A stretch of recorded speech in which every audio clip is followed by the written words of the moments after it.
I'm Caleb Hodes, and I'm here with the Boston Wrights. And I am incredibly excited to be here tonight to show you what we started maybe a couple hours ago. But first, I want to warm up the room a little bit. How many people here, show of hands, who's a foodie? Who loves food? Who's a food nerd? That's what I expected. Yeah, cheers. Alright, so question 2. I'll keep it a little simple. Basic. How many people have ever made tea?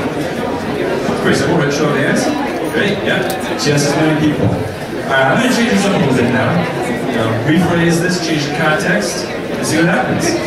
How many of you have ever made tea? I mean, really actually created tea with your own 2 hands. Show of hands. Who has?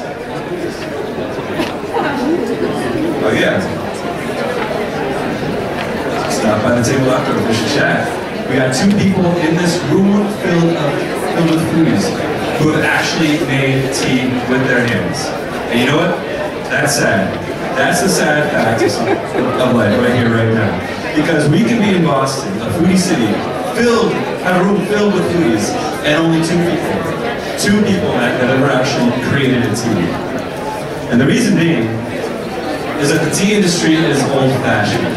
They are stuck in their ways. They've been this way for centuries. In fact, they don't really know what innovation is. They don't know what progress is. This is their idea of progress. A new tea bag, or a new flavor. In fact, I would say that the only real innovation the tea industry has had was centuries ago when they broke into the Western markets. That's it. And so that's what I'm here today to talk to you about. A new innovation breaking into this industry. Being able to actually create tea at home. Let me show you something right here. If you're awake, you've been paying attention, you see that, you realize, whoa, look at that, I see some tea leaves, that's cool. If you're smart, you're smart. If you're clever, you're like, oh, that looks like raw tea leaves. That is leaf that is ready to be made into a green tea or a black tea. Did you know? All tea comes from one plant, the Camellia sinensis. And the way you process it determines what kind of tea it is. But if you're to know, this picture is absolutely amazing. It is historical. And the reason being, the same reason why the tea industry is so old-fashioned, is because tea has never traveled very far from where it's been grown. It has never sat out longer than maybe a couple hours, because tea has always been processed the same way it's been harvested. This tea, however, sat stored in a bag, not for a couple hours, not for a day, not several days, but for a week. And it didn't just travel down the mountain from where it was harvested, in Taiwan. It actually traveled thousands of miles across the Pacific, across the continent of North America, so that 1 week later, that bag could be opened in a small kitchen in Boston. That is the innovation. That is historical. And that should be in the Guinness Book of World Records. And that is my handful of tea, guys. Just thought I'd toss that in. So here's what happened to that tea. I mean, I made it into a green tea. This was back in November. A very basic, wok-fire, Chinese style.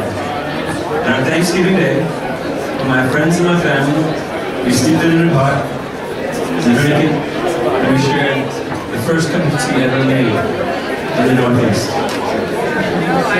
And so that's what we're about, the philosophy of the Boston Tea Wrights. With a pouch full of raw tea and a little know-how that we want to share with you. We want to help you create your own teas in your own kitchen at home. And this philosophy is what fits in with our larger mission. And this is where I'm the big interest. Our mission, what we started 2 hours ago, right here in Boston, is to start an American craft tea movement. And so, that is the Boston Tea Wrights for everybody, helping you craft tea in your own kitchens at home. Our Twitter handle is at Boston Tea Wright, singular. Apparently there is a correct and I wish I knew that before I created the company. And don't forget hashtag Min47 and craft tea. And check out our website. So apparently I'm supposed to take questions. Any questions? From the tea maker over here? The question is, what kind of tea have I made? To date, I've made a basic Chinese style wok-fire green tea. I've also made Japanese sencha style green tea, which is actually steamed in this preparation process. And I made a basic black tea. And I've also made one called the Hawaiian style green tea, based on a recipe I got from the Hawaiian Tea Society. And you can try the sencha, the Hawaiian, and the black tea at our table in the back. Any other questions? One more. Is tea naturally caffeinated or decaffeinated? Tea is actually, all tea will have a small level of caffeine in it. Black tea, however, will have more caffeine, and this is actually due to a biochemical process that occurs in the leaf during the process.